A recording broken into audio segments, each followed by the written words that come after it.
et avec joie, en trouvant le moyen d'en rire entre vous, collectivement, ou d'en sourire tout simplement.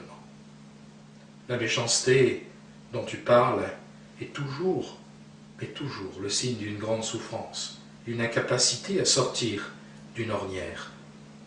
Elle est une forme de défense, une forme d'armure, de protection, vois-tu. Rien de plus. Merci. Comment mesurer notre propre niveau de conscience et déterminer si nous sommes sur le bon chemin? Il n'y a pas à faire cela. Déjà, lorsque l'on se pose une telle question, c'est qu'on est sur le bon chemin. Aucun de ceux qui se fourvoient réellement, nous disons réellement, dans leur vie, ne se pose une telle question. Il n'y a pas d'instrument de mesure pour la pureté du cœur. Il n'y a pas d'instrument de mesure pour évaluer un niveau de conscience. Sois vrai, soyez vrai avec vous-même. Même si dans votre vérité, il vous arrive de vous tromper, ce qui est inévitable, si vous êtes vrai avec vous-même, si vous jouez le rôle que votre cœur et votre conscience vous inspirent, vous ne pouvez pas vous tromper. Vous êtes nécessairement en avance vers le soleil. C'est aussi simple que cela. Ne pas toujours se poser de questions, tout cela est important aussi. Vous ne pourrez jamais, avec votre conscience humaine actuelle et avec votre intellect, tout cerner, tout comprendre, tout maîtriser. Il y a donc un élément confiance qu'il vous faut de plus en plus développer. Rappelez-vous cette fameuse parole qui n'est jamais suffisamment mise en évidence. Rappelez-vous-la. Mon Père, que ta volonté soit faite. Elle veut dire tant de choses, comprenez-vous? Faites ce que vous pensez être juste faire dans votre cœur, avec le plus de générosité, avec le plus de vérité, avec le plus d'amour. Et ne soyez pas toujours en train de vous demander « Est-ce que je fais bien? Est-ce que je ne fais pas bien? À quel niveau en suis-je arrivé? Est-ce que je vais passer l'examen ?» entre guillemets. Cela ne sert à rien de se poser toutes ces questions.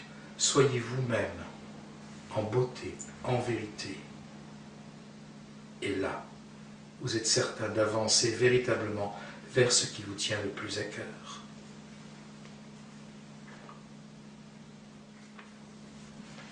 Nous voudrions ajouter une petite information.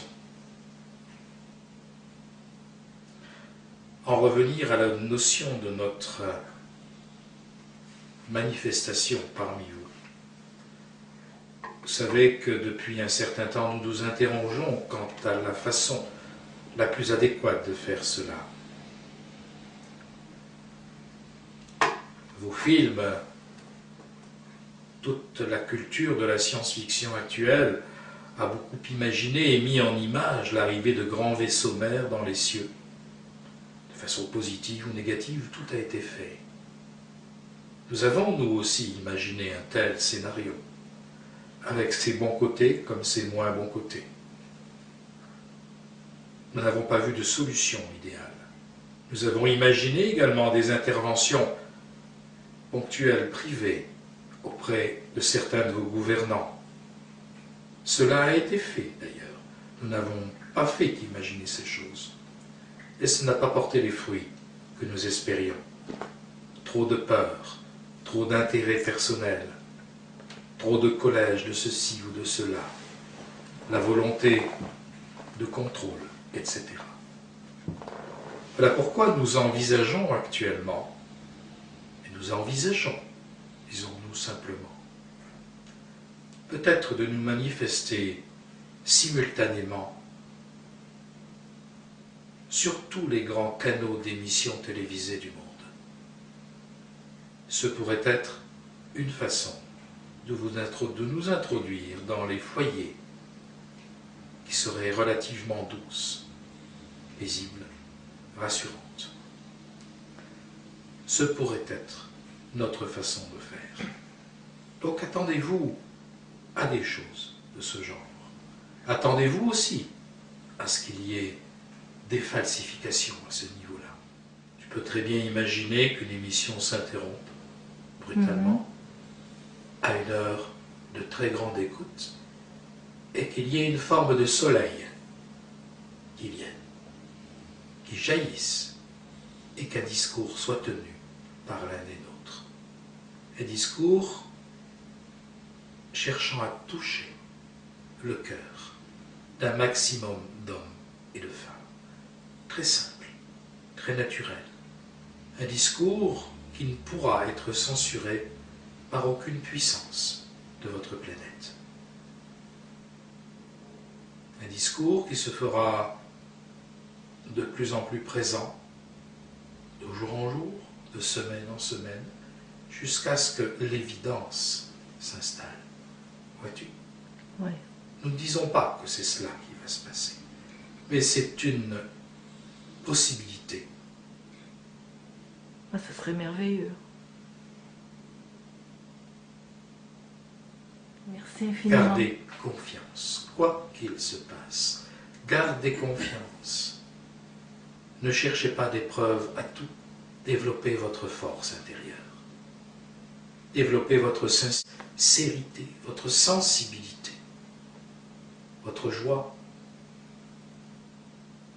Et que certains qui se reconnaîtront en nous écoutant à cet instant cessent également leurs prétentions. Nous sommes obligés d'insister sur cet élément prétentieux qui habite aujourd'hui l'ego d'un grand nombre de ceux qui parlent de notre existence, qui croient en notre existence et en notre action. Que ceux-là qui se reconnaîtront, nous l'espérons, retrouvent leur simplicité élémentaire et cessent de vouloir donner des leçons ici et là. De la joie, de la simplicité, de la confiance et beaucoup de service qui mêlent le cœur et les mains. Voilà ce que nous vous suggérons, recommandons. C'est ce qu'attendent de vous, vos amis des étoiles, que vous les appeliez Elohim, guide, jardinier, peu importe. Nous sommes là parmi vous et nous vous offrons du fond du cœur, très simplement, notre amour. Merci. Merci.